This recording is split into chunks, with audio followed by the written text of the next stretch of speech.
Notre focus bonus, un sujet qui vous concerne décrypté par un spécialiste. Bienvenue Olivier Marin, on est ravis de vous retrouver après tout ce temps, rédacteur en chef du Figaro Immobilier, auteur du Mémo de l'IMO, et vous allez nous parler donc évidemment immobilier et nous conseiller pour emprunter malin si jamais on a un peu de quoi s'acheter une maison ou un appartement. Oui, parce que généralement c'est vrai, quand on veut acheter une maison, un appartement, on passe par la case emprunt, à moins d'avoir quand même beaucoup d'argent, de payer cash, donc c'est quand même pas évident.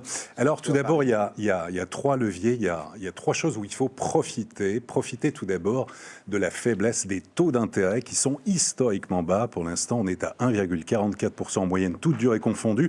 Les taux d'intérêt ont été divisés par 5 depuis le début de l'an 2000, donc c'est vrai que c'est très intéressant. Pour l'instant, on peut emprunter à des conditions qui sont très attractives. Ça devrait continuer un petit peu comme ça cette année. Après, on ne sait pas. En tout cas, on peut emprunter à taux fixe, c'est-à-dire que ce que vous empruntez pour l'instant, le remboursement sera le même dans 4 ans, 5 ans, 10 ans, etc. etc.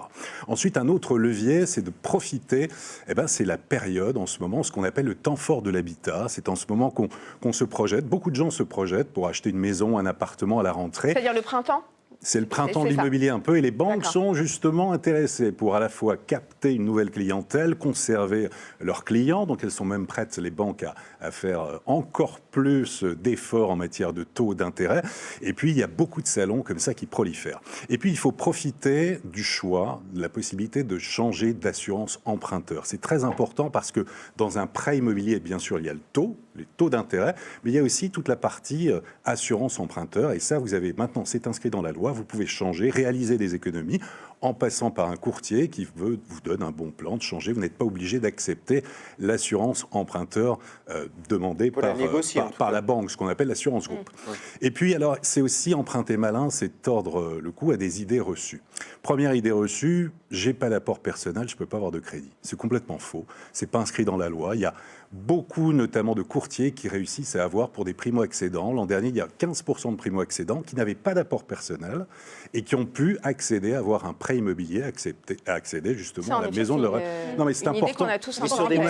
On dit tous, on ne peut pas avoir d'apport personnel, donc on n'aura jamais de crédit. Non, c'est pas vrai. C'est complètement faux. Ensuite, quand on dit, je suis en CDD, je suis en intérim, j'ai pas de CDI. Intermittence. J'aurais pas de crédit. C'est faux là aussi. Bien sûr, c'est plus difficile, mais c'est faux. Des courtiers peuvent obtenir des prêts, des crédits immobiliers pour des gens qui sont en intérim, en CDD. Sans caution derrière. Sans caution derrière, c'est possible. Mais les montants sont moins élevés. Et puis, oui, effectivement, mais en tout cas, c'est possible. Et puis, une autre idée, comme ça, idée reçue, c'est je suis trop vieux, je suis senior, j'ai 55, 60 ans. Je ne l'étais pas encore dit, mais on va jamais me prêter. On va jamais me prêter.